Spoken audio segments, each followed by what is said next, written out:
I'm delighted to be joined now by Michael Cole, former BBC royal correspondent, the man who incidentally was with me during GBNews' coverage of the coronation. Indeed.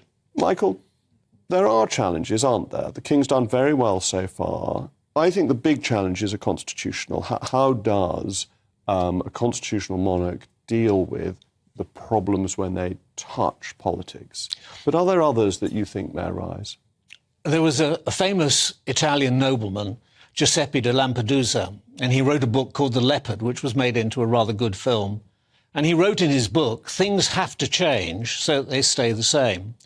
And over the centuries, the British monarchy has evolved.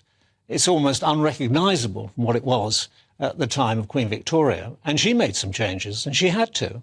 And every occupant of the throne has. And the Queen did change. I mean, in the 1950s, Lord Altrincham came out and said she sounded like a prissy little schoolgirl when she spoke, so she changed her voice. The 1960s, the skirts went up to miniskirts. Well, hers went up to just about the knee. She changed, and as the Union Jack came down around the world, she embraced the Commonwealth. That was her big cause. It wasn't just a nice place to go for a holiday in the winter. She really believed in that. She put her heart and soul in it. And she did very well. And what she did more than anything was to give a fantastic example to her eldest son.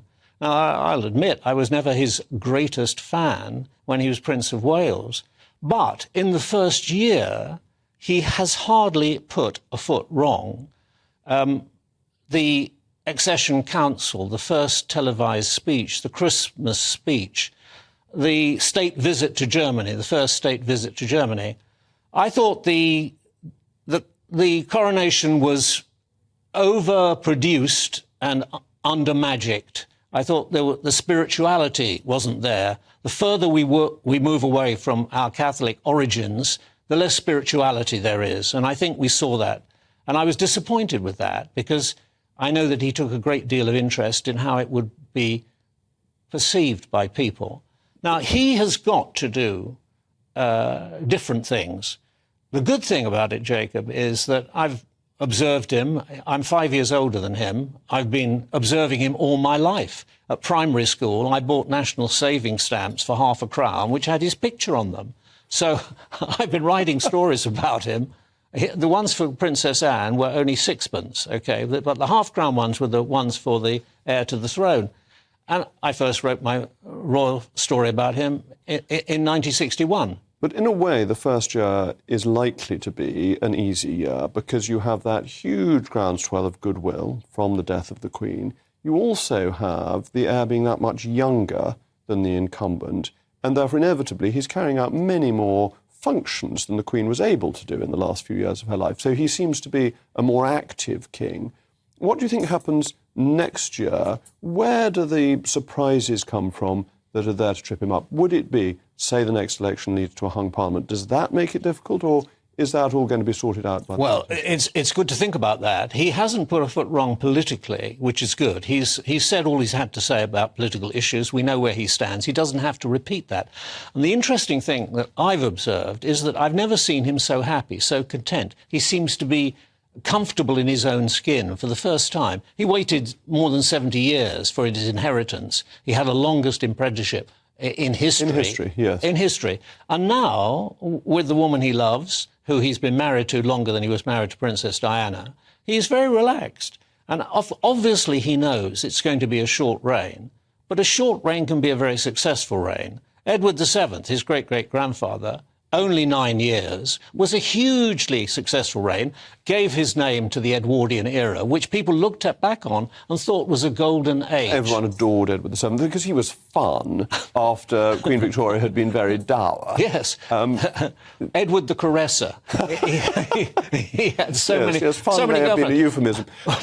Well, he did what the British people liked. He ate and he drank and he fornicated. I mean, that's what he did. Well, and people loved Charles II too, but Charles III isn't going to behave in this way. No. He's much more dignified than that. But I think you're right. The popularity is likely to be there for the new reign. But how does he square the circle of our desire to have a grand and majestic monarchy with a cost of living crisis, that there are these constraints, aren't there? And you saw that a bit in the coronation. Yeah, I agree with you. And what is interesting, polls can tell you a certain amount, but they don't always tell you the truth. But they do reveal that 2/3 of the population are still behind the monarchy. There's good reason for that, because, as you said, the constitutional monarchy, which is the Westminster pattern, which we've exported successfully around the world to New Zealand, Australia, Canada, and other of the 14 other realms of King Charles III, is a very successful formula. It's unique in this country. We don't have a written constitution. That means it's flexible. We don't have to go through what the Americans do when they want to change their constitution. It's very difficult. Very difficult. Do you worry about the realms? Does that matter for the monarchy in the United Kingdom? I think he will take the attitude that his mother took. When any member of the Commonwealth wanted to be a republic, she accepted it, didn't welcome it, but accepted it, and quite rightly so. She didn't go when the flags were hauled down in these colonies. A lesser member of the royal family, quite often Prince Charles, went. But she accepted that, and she wanted them to be within the Commonwealth as a republic. There are 43 monarchies in the world. There are 149 republics. The monarchies tend to be the happier lands. Could I prove that to you? Would you allow me? Let me ask... I don't think we've got time to prove it, but I think Shakespeare said something about us being a happy land.